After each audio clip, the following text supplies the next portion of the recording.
नमस्कार, आदाब, सत श्री अकाल, राम राम। साथियों, आज एक बार पुनः चेक बाउंस केसेस के उस मामले को मैं चर्चा में लाया हूं जिसमें कि धारा 147 एनआई एक्ट यानी नेगोशिएबल इंस्ट्रूमेंट एक्ट की धारा 147 में सुलह यानी कंपाउंडेबल केसेस, ये सारे केस कंपाउंडेबल हैं ऐसा कहा गया है।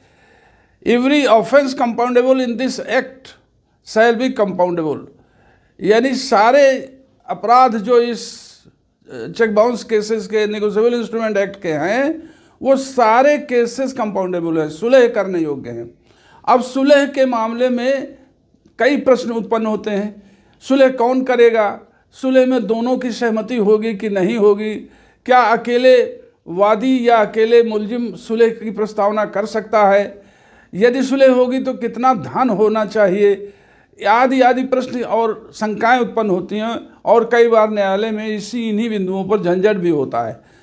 यानी कि जो ये कंपाउंडेबल केसेस की जो प्राविधान है 147 एनआई एक्ट के, ये मुख्य रूप से अभियुक्त को सुलह करने का एक अवसर देने के लिए है। अब प्रश्न ये उत्पन्न होता है व्यवहारिक कठिनाइयाँ जो हैं वो कैसे सॉल्व की जाए। व्यवहारिक कठिनाई क्या है कि अभियुक्त देता है कि हम सुलह करना चाहते हैं, या कई बार परिवादी भी दे देता है हम सुलह करना चाहते हैं। अभियुक्त देता है सुलह करना चाहते हैं तो वादी नहीं राजी होता, वादी देता है तो अभियुक्त नहीं राजी होता। तो इन चीज़ों को कैसे समझाया जाए, कैसे सुलझाया जाए, ये सारे बिंदुओं को आज हम लेकर आपके सामने प्रस्तुत हैं। तो ये इस बारे में सबसे पहले एक व्यवहारिक कठिनाई ये है कि यदि अभियुक्त एनआई एक्ट के प्रश्नगत चेक धन देकर मामले को सुलह करना चाहता है तो परिवादी उसमें दो कारणों से सहमत नहीं देता। परिवादी का पहला कारण क्या है? लालच, प्रलोभन। प्रलोभन क्या है? जहां वो 138 एनआई एक्ट में लिख दिया गया है कि चेक के दोगुने धन तक का दंड दिया जा सकता है और 2 वर्ष तक का कारावास दिया जा सकता है। ये दोनों प्रलोभन है। एक है प्रलोभन और एक है रंजिश। रंजिश में जो है वो चाहता है कि इसको जेल भेजा जाए, जेल की सज़ा हो जाए, और प्रलोभन में वो ये चाहता है कि जो हमारा चेक धन है वो दोगुने तक मिल जाए। अब मुलजिम कहता है कि साहब हम दोगुने धन नहीं दे पाएंगे या इतना दोगुना होता ही नहीं है, हमारा तो इनका लेन देन बहुत कम था लेकिन चेक में इन्होंने ज़्यादा लिख लिया है। तो इन कारणों से फिर सुलह कई बार टल भी जाती है, होते होते टल जाती है, या राजी नहीं होता तो उसमें फिर वो प्रार्थना पत्र भी स्वीकार नहीं किया हो पाता है। तो इन समस्याओं को, इन कठिनाइयों को दूर करने के लिए पहली बार एक रूलिंग आई दामोदर यश प्रभु बनाम सैयद बाबालाल। साइटेशन उसका था SCC 2010 वॉल्यूम 5 पेज 663। इसमें माननीय सुप्रीम कोर्ट ने बहुत सारे निर्देश जारी किए और इस पर बल दिया कि मामला सुलह समझौते से समाप्त कर दीजिए, क्योंकि इतनी ज़्यादा पेंडेंसी हो गई है चेक बाउंस केसेस की कि अन्य काम रुक गए हैं न्यायालयों में और चेक बाउंस के ही झगड़े होते रहते हैं। तो ये मामला दामोदर यश प्रभु वाले केस में लाया गया और उसमें माननीय सुप्रीम कोर्ट ने ये निर्देश दिया कि सुलह के आधार पर इन मामलों को सुलटा दिया जाए। और सुलह के आधार पर कैसे किया जाएगा उसके कई गाइडलाइंस भी दी है उसमें। यहाँ तक था कि इसको मीडिएशन में भेजा जा सकता है, मध्यस्थता केंद्र में, और इसमें 9% तक ब्याज भी लगाया जा सकता है।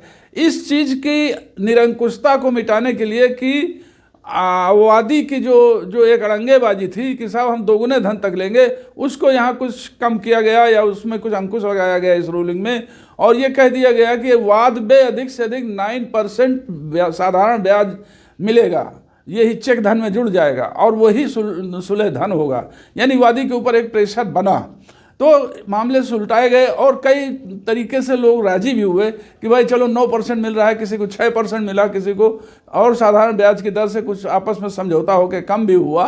बहरहाल मध्यस्थता केंद्र में गए, वहाँ भी हुआ और केस जल्दी जल्दी डिसाइड होने लगे। मध्यस्थता केंद्र में भी जल्दी जल्दी डिसाइड होने लगे और इस रूलिंग से बहुत कुछ लाभ मिला। माननीय उच्च न्यायालय तक से निर्देश आने लगे कि भाई दामोदर यश प्रभु वाली रूलिंग के आधार पर इसको सुलटाइए और इसको समाप्त कीजिए। तो उस तरीके से निर्णित होने लगे। इसके बाद एक दूसरी रूलिंग और आ गई और वो रूलिंग हुई meters and instrument private limited versus Kanchan Mehta, NIJ 2017 volume 2 page 583। माननीय सुप्रीम कोर्ट ने इसमें यह कह दिया कि भाई अगर वादी नहीं भी राजी होता है तो भी न्यायालय अपने विवेक से दामोदर एस प्रभु के निर्देशों के आधार पर साधारण ब्याज के उसमें लगा करके चेक धन को निर्णीत कर दे।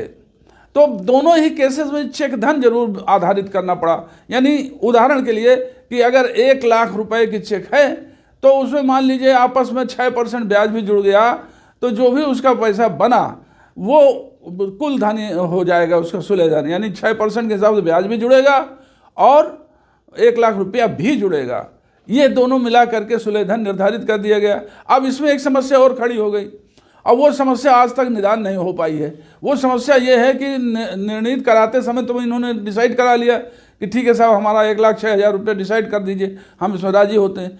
और निर्णीत करने के बाद जब उसमें पैसा अदा करने की बात आई तो कहा साहब हम आज 50,000 दे रहे हैं, कल 50,000 देंगे, इसके बाद 6,000 बाद में तीसरी किस्त में देंगे। ये किस्तें कैसे बंधे? क्या किस्त बांधी जा सकती है? किस्त नहीं बांधी जा सकती है, इस बात का कोई अभी तक प्राविधान नहीं है। लेकिन किस्त कैसे बंधेगी और किस्त में ही ये पैसा अदा हो जाएगा, इस बारे में अभी तक कोई स्पष्ट निर्देश भी नहीं है। तो बहरहाल हुआ ये कि उसमें जो कंचन मेहता वाला केस था उसमें ये कह दिया गया कि अगर वादी नहीं भी राजी होता है तो भी न्यायालय अपने विवेक से उसमें हर्जा खर्चा जोड़ करके उस मामले को निर्णीत कर दे और वो पैसा दिला के सुलह समझौते से ख़त्म कर दे। यानी जो कंपाउंडिंग ऑफ केसेस का प्रार्थना पत्र 147 NI एक्ट का दिया गया था उसके आधार पर उसको डिसाइड कर दे। यानी सुप्रीम कोर्ट ने SCR 2024 वॉल्यूम 5 या 2024 INSC 347 Raj Reddy Kallam versus state of Haryana and another वाले केस में ये कह दिया कि कंचन मेहता के केस में जो ये फाइंडिंग दी गई है कि परिवादी सहमत हो या न सहमत हो, न्यायालय अपने विवेक से इसको निर्णीत कर दे। इस चीज़ को उन्होंने बैड लॉ कह दिया। राज रेड्डी कल्लम वाले केस में कंचन मेहता वाले केस के उस पार्ट को कह दिया ये बैड लॉ है। और इसमें यह भी निर्धारित कर दिया बाद में कि साहब वादी की सहमति जरूरी है। इसकी एनालॉजी 320 CRPC से जहाँ वहाँ समझौते के मामले किए गए हैं कंपाउंडेबल, उससे एनालॉजी जोड़ी और ये कहा कि साहब वो कंचन मेहता वाले केस में उस पार्ट को ठीक कानून नहीं माना और ये कह दिया कि नहीं, वादी की सहमति आवश्यक है।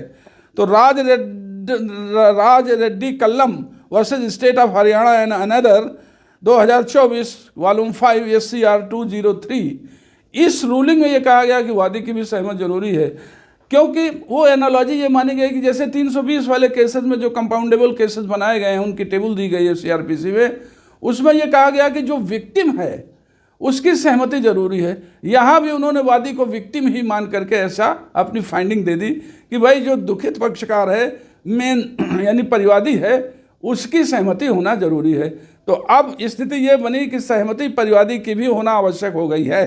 बहरहाल कहने का तात्पर्य यह है कि यदि कंपाउंडेबल करने का प्राविधान धारा 147 NI के तहत अभियुक्त द्वारा नियोजित किया जाता है तो उसे उभय पक्ष को सुनकर सुलह समझौता के आधार पर निस्तारित करके चेक बाउंस के केसेस को निर्णीत किया जा सकता है और इसके लिए मध्यस्थता केंद्र की भी मदद ली जा सकती है। अर्थात चेक बाउंस केसेस को सुलह के आधार पर निर्णीत किए जाने की प्राथमिकता देकर मामला तीव्रतर ढंग से निर्णीत या निस्तारित किया जाना चाहिए। 147 का अधिक से अधिक प्रयोग किया जाना चाहिए। विवेक जरूर न्यायालय का ही लगेगा। मध्यस्थता केंद्र अगर मदद करता है तो भी अच्छी बात है। न्यायालय में अगर पक्षकार या अधिवक्ता वृंद उसमें मदद करते हैं तो बहुत अच्छी बात है। धन्यवाद। Thank you for watching. आप हमें सब्सक्राइब करें, शेयर करें, लाइक करें, हमें कमेंट्स भेजें। आप अपनी इच्छा व्यक्त करें कि ये समस्या है तो मैं उसको निस्तारित करने के लिए तत्पर रहता हूँ। धन्यवाद।